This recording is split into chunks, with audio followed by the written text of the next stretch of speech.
fermions split again into quarks and leptons. So you got your fermions, bosons, your main groups, and then they split down even more. Come on, guys. Put your screens down if it causing too much excitement. Oh, look, there's sad faces. Right, you got elementary bosons. That's what you can see down Who's going to be testing this afterwards? Elementary bosons are sometimes known as force carriers or exchange bosons. Basically, what they do is they mediate a force. So they have a basic force that they govern. Okay, bosons, elementary bosons because their values of spin.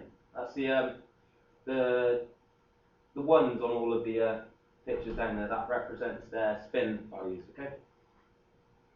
So these are the forces that they've been trying to mediate, which would be a photon, which of course is the electromagnetic force. So your light rays. You've got the gluon, which is for the strong force. That's what holds the nucleons together. And then you've got W and Z, which are the weak force, which is what holds your quarks together to form protons and neutrons and that kind of stuff. And there's also the Higgs boson, which hasn't been discovered yet, but that should be the exchange boson from Nath. Okay, so moving on, you've got leptons, which is like your electrons, your muons, your taus. Okay, so they're fermions because their spin value are half integers. Okay, so as you can see, they all have a half next to them.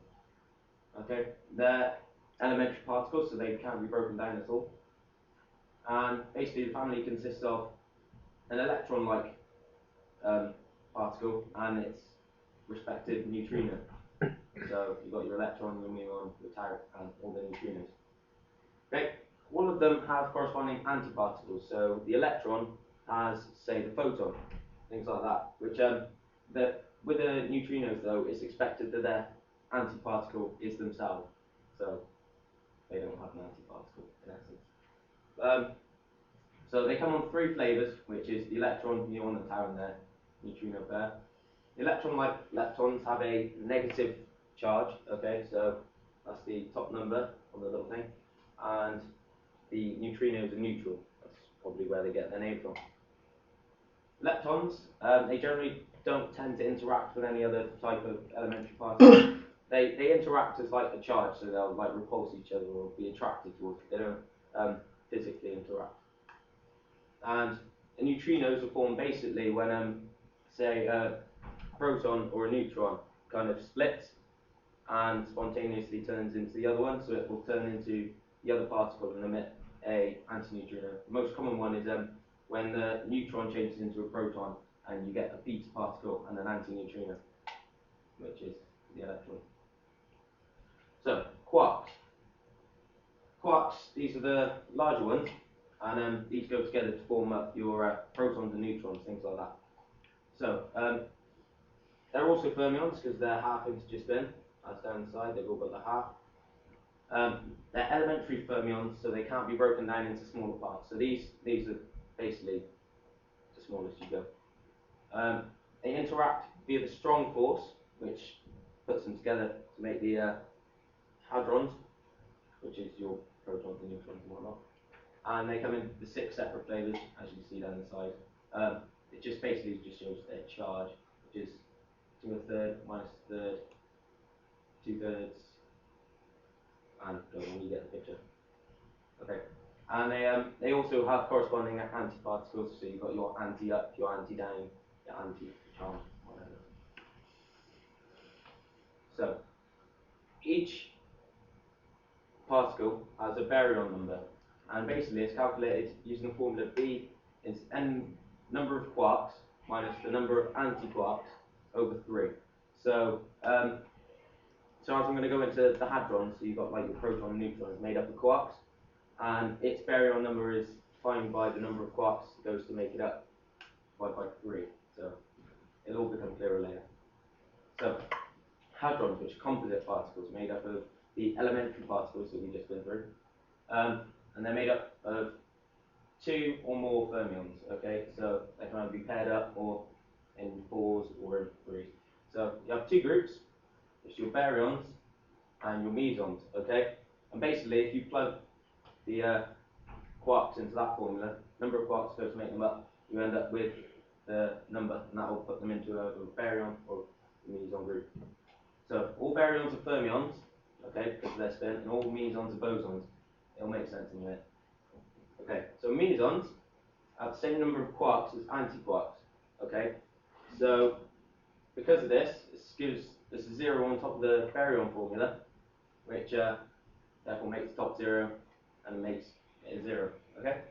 So they're bosons because they consist of an even number of elementary particles added together to make an integer.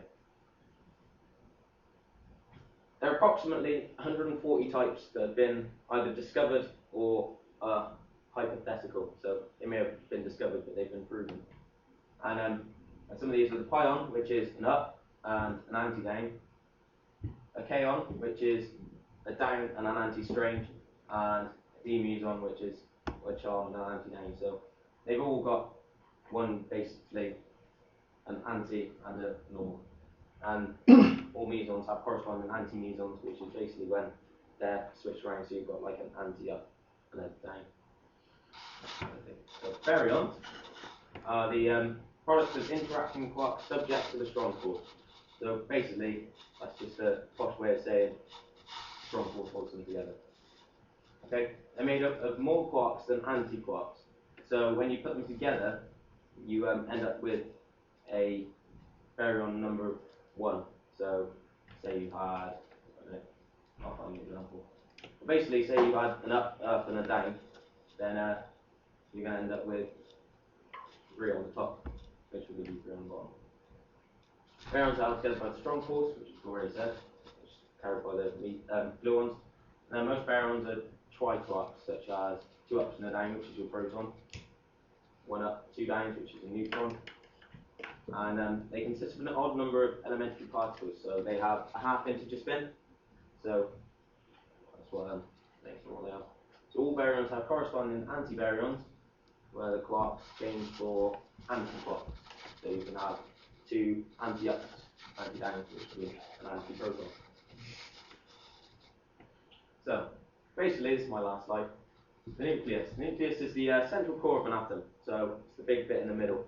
Although all atoms are like 99.9% nothing. It's just a vacuum with electrons going around.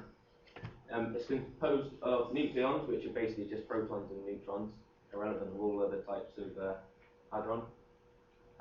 It contains the extreme majority of mass in the atom because electrons are said to have a negligible amount of mass. It's held together by the nuclear force, which is believed to have come from the presence of light mesons such as pions. Okay, I don't really know too much about that, so please don't ask me questions on it. Smaller elements such as the proton and neutron ratio is more than likely to be the same. So, say for example, when you've got helium, it's got 1 proton and 1 neutron. But as you get to the larger elements such as lead, okay, and anything above that, they become to be unstable and radioactive. And that concludes my show on nuclear and particle physics. Thank you very much, Nick. Nice. Good round of applause. Wow, that was very interesting. Bit of a shaky start though, thanks to some people. Sorry, are you still recording? No. Audio only. You can get it back when he does this. So, Nath, do you want to explain spin to us? No, spin's quite complex actually. No. Come on. You can handle it. Tell us about spin. I was going to ask that actually.